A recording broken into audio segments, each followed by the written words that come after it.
تونکو دا هوم میډ یو پی ایس ته په دې کې شاته دوه پیوز لګېدلي وي، یو انپوټ یو آوټپوټ.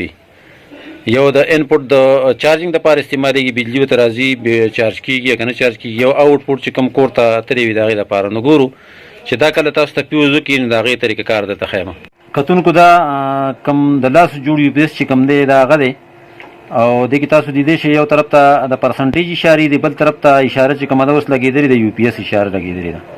په دې ټایم کې اولډ میټر باندې تاسو کتی شئ 220 230 بجلي ورکوي، نو دې صحیح دی. چې کله تاسو وینئ چې یاره دا یو پی ایس زمونږ په میټر باندې هم برابر دی او بیټري انډیکیټرز هم برابر دي، یو پی ایس انډیکیټر هم لګېدلی دی، یو پی ایس نه دی، خو دې بجلي شاته نه ورکوي.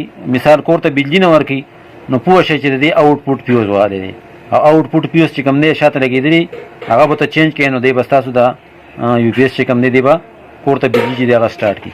دې سره سره کله تاسو بجلي په کور کې او دی چارجینګ نه کوي، نو پوه شئ چې بیا د انپوټ پیوز والی دی چې کله د یو پی ایس دا انډیکیټر یې لګولی او دې سره دا کومې چې د بیټرۍ انډیکیټر یې دا لګېدلی وي، خو دی چارجینګ نه کوي، بجلي شته دی او لکه چارجینګ نه کوي، نو دی به انپوټ پیوز چې دی هغه به والی وي. دا په دې کې پیوزونه لګېدلي دي.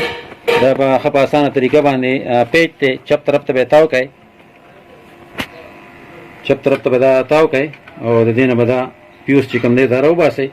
کوم چې انپوټ یې والی وي دا انپوټ پیوز دی، نو انپوټ چې دی هغه به ورته بدل کړئ. چې کله تاسو دا انپوټ پیوز دی ته بدل کړو وخو لګاو چې کو چارجینګ یې نه کوو دا انپوټ پرې والی کو، آوټ بجلي کور ته نه ورکوله، چارجینګ هم کوو خو کور ته آوټ بجلي نه ورکوله، نو بیا به یې دا پیوز والی، نو بیا به دا چینج کړي. دا تاسو ولې د مین اشاره یې ولګوله، یو پی ایس نه به دې راشي پول اشارې ته، او چې کله چارجینګ شروع کړي نو دې به اشاره به چارجینګ ته لاړ شي. بیټري بار چې کوم دی هغه به رواني. چې کله ستاسو یو پی ایس په بجلی کې دا چارجینګ کوو او بیټري بار چې دی هغه پړکوي او د هغې سره چارجینګ اشاره پړکېده او مین لګېدلې وه، نو ستاسو یو پی ایس چې دی چارجینګ د بجلی له طرف نه صحیح شو، پیوز به یې سوی هغه ته مونږ چینج کړو، برابر شو. آوټپوټ بجلي نه ورکوي، مثال کور ته نو چې آوټپوټ بجلي نه ورکوي، نو بیا به آوټپوټ پیوز چې دی هغه به یې والي، صرف هغه به ورته چینج کړئ. نو دا اسانه طریقه ده، او د یو پی ایس راوړلو ته بیا ضرورت نه پېښېږي، او تاسو ځان په خپله په کور کې هغه چې دی د معمولي مسلې حل کولی شئ.